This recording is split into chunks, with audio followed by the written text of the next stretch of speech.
हाय, केम छो? मजा में छो? आ गया आपका अपने डॉक्टर छो छो खाला, बड़े दिनों बाद तड़का लगा के फिर आ गया। हाँ, गुड मॉर्निंग, सत श्री अकाल, आदाब, नमस्कार, वणक्कम। आज बताने जा रहा हूँ आपको सिर्फ दो टेस्ट के बारे में। मैं पहले भी बात कर चुका हूँ, लेकिन बार बार क्यों बताता हूँ, इसका बहुत बड़ा एक रीज़न है कि ज़्यादातर टेस्ट आपकी ज़िंदगी बदल नहीं पाते हैं। आप करा लेते हो रूटीन हेल्थ चेकअप और आप बड़े खुश हो जाते हो, मेरे सारे टेस्ट नॉर्मल हैं। और फिर अचानक एक दिन पता चलता है इतना बड़ा हादसा हो गया, इतनी बड़ी प्रॉब्लम हो गई। और ज़्यादातर प्रॉब्लम क्या हो रही है? ज़्यादातर प्रॉब्लम हार्ट से रिलेटेड प्रॉब्लम हो रही है। अचानक सडन कार्डियक डेथ हो रही है, अचानक हार्ट अटैक हो रहे हैं, अचानक हार्ट वीक हो गया है, पता ही नहीं चल रहा है। मैं दो टेस्ट आपको जो बताने जा रहा हूं, मैं बल्कि ये बोलूंगा दो नहीं, तीन टेस्ट। इनमें से मैं एक बात हमेशा बोलता हूं कि हार्ट का रास्ता लीवर से होके जाता है, क्योंकि लीवर है गढ़, लीवर है मेटाबॉलिज्म का गढ़। और जितनी प्रॉब्लम है वो हमारे खराब ब्लड सर्कुलेशन, खराब मेटाबॉलिज्म से होती हैं, जो खून का दौरा स्लो हो जाता है।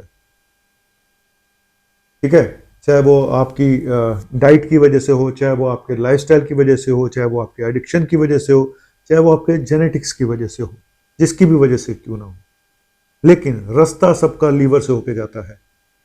बहुत सारे पेशेंट में देखता हूं जहां पे शुगर है, बोलते हैं नहीं हमारे तो सारे टेस्ट नॉर्मल है, हमारा अल्ट्रासाउंड भी नॉर्मल है, ये भी नॉर्मल है, वो भी नॉर्मल है। और जब मैं फाइब्रो स्कैन कराता हूं तो पता चलता है भाई इसकी शुगर जो कंट्रोल नहीं रहती थी उसकी वजह से इसका लीवर खत्म हो चुका है, सिरोटिक हो चुका है। पेशेंट को पता तक नहीं है। और जब बताता हूं तो विश्वास नहीं होता उनको। सर मेरे तो सारे टेस्ट नॉर्मल हैं। बिल्कुल है। अल्ट्रासाउंड सिर्फ आपको फैटी लीवर बता सकता है मैक्सिमम, ग्रेड 1 ग्रेड 2। लेकिन फैटी लीवर और लीवर खराब होने के बीच में, सिरोसिस होने के बीच में एक स्टेज होती है जिसको बोलते हैं fibrosis of liver. Stage 1, stage 2, stage 3 fibrosis, उसके बाद सिरोसिस, परमानेंट डैमेज। वो कौन बताएगा? वो बताता है फाइब्रोस्कैन। इसीलिए बोलता हूं कि ये तीन टेस्ट आपकी जिंदगी के लिए बहुत इंपॉर्टेंट टेस्ट है। फाइब्रोस्कैन टेस्ट आपको, ठीक है मैं ये मानता हूं कि 100% एक्यूरेट नहीं होता, लेकिन एक टेस्ट ऐसा है फाइब्रोस्कैन लीवर का, जो आपको सोचने पे मजबूर कर देता है, जो आपकी जिंदगी बदलने पे मजबूर कर देता है। चाहे बड़ा प्रॉब्लम निकले या ना निकले, उसकी रीडिंग आपको बहुत कुछ सोचने में मजबूर करती है। और एक बार इंसान को ये बता दो ना, देखो किसी को ये बता दो तेरा कोलेस्ट्रॉल बढ़ा हुआ है, तुझे हार्ट अटैक हो जाएगा आगे चल के, नहीं डर लगता। उसको बता दो तेरी शुगर बॉर्डर लाइन है, नहीं डर लगता। मूवमेंट उसको ये बता दो तेरे लीवर में प्रॉब्लम आ गई है, वो डर जाता है, वो लाइफस्टाइल चेंज कर लेता है। और लाइफस्टाइल चेंज करोगे तो आगे का रास्ता अपने आप ठीक हो जाता है। हार्ट का रास्ता मैंने बोला ना लीवर से होके जाता है। तो पहला टेस्ट है फाइब्रोस्कैन लीवर, और हमारे यहाँ कैंप लगता है हर थर्ड सैटरडे को, इस बार भी लगेगा।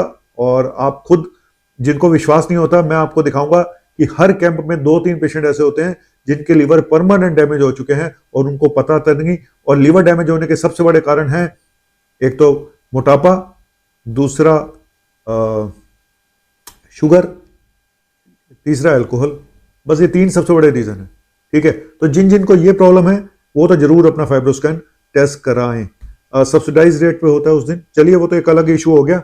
और दूसरा टेस्ट है इकोकार्डियोग्राफी, क्योंकि बहुत सारे पेशेंट अब देखते हैं कि सडन खड़े खड़े गिर जाते हैं, पार्टी में नाच रहे थे गिर जाते हैं, उनको पता ही नहीं होता उनका हार्ट की मसल वीक हो चुकी है।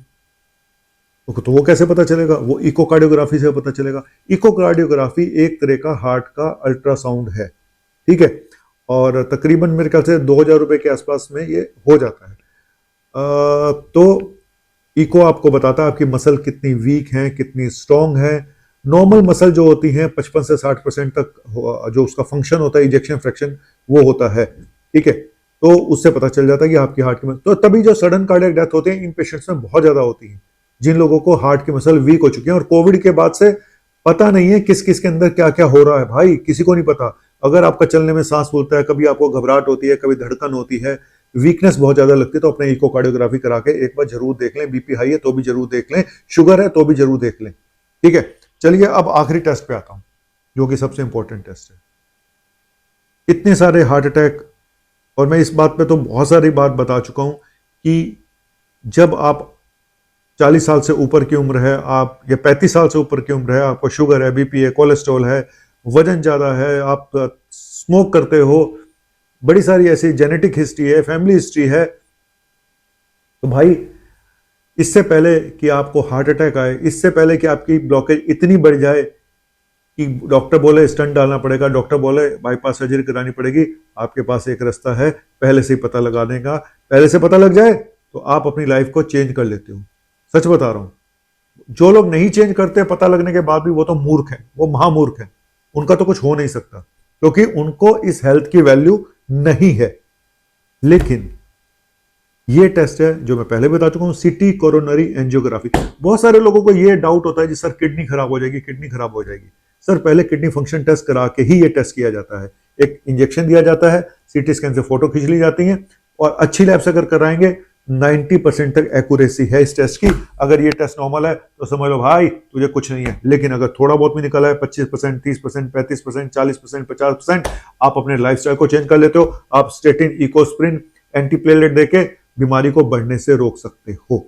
रिवर्स भले ही ना हो, लेकिन बीमारी को बढ़ने से रोका जा सकता है अपने लाइफस्टाइल को चेंज करके, वॉक करके, डाइट करके, योगा करके, मेडिकेशन सबको मिला के आप अपनी लाइफस्टाइल को चेंज कर सकते हो। तो ये तीन टेस्ट आपकी जिंदगी बदल सकते हैं, आपको लंबी आयु दे सकते हैं। अगर 60 साल जीना ना तो 75 साल तक आपको पहुंचा देंगे, 75 जीना तो 85 तक पहुंचा देंगे। 3 टेस्ट फिर बता देता हूं, फाइब्रोस्कैन लीवर, दूसरा इकोकार्डियोग्राफी, तीसरा सिटी कोरोनरी एंजियोग्राफी। ठीक है।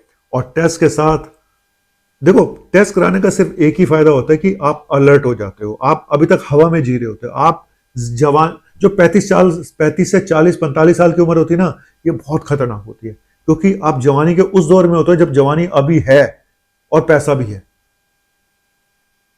है, जवानी भी है, और साथ में एडिक्शन भी लग जाते हैं। सुट्टे मारने शुरू हो जाते हैं लोग, हैं आज ही काम ऐसा है, फलाना है, पार्टी है, फलाना ढिमका, क्योंकि जोश होता है। हमारी ऐसी एज में ग्रुप में आके बहुत मैच्योर हो चुके होते हो। आपको खाने पीने का इतना शौक रह नहीं जाता, दारू वारू का शौक रह नहीं जाता।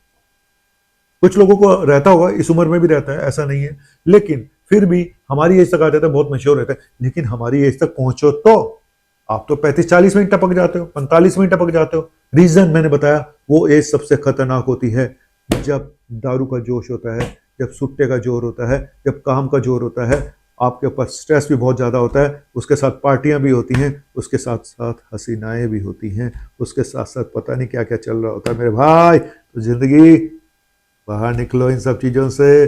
ज़िंदगी आपकी अपनी है, हेल्थ आपकी अपनी है। तो बाबू मोशाय चलता है ये कहते हुए, मौत आनी है, आएगी एक दिन, जान जानी है, जाएगी एक दिन, ऐसी बातों से क्या घबराना, यहाँ कल क्या हो और किसने जान। जी हाँ, सब लोग यही बोलते हैं मौत तो आनी है, एक दिन आनी है, फिर क्या करें, खा पी के मरेंगे। यार ऐसा नहीं है ना। जाओ तो ठीक है, एक झटके में जाओ, लेकिन घिस घिस के मरना और जल्दी चले जाना और पीछे छोड़ जाना अपने बच्चों को, बीबी को, फैमिली को, माँ बाप को, बहुत बुरा लगता है। आप सिर्फ अपने बारे में सोचते हैं, सोचिए उनके बारे में जिन्होंने आपको पैदा किया, जिन्होंने आपका साथ निभाया, उनके बारे में भी सोचिएगा, सिर्फ अपने बारे में मत सोचिए। बाबू मोशाय, थैंक यू वेरी मच।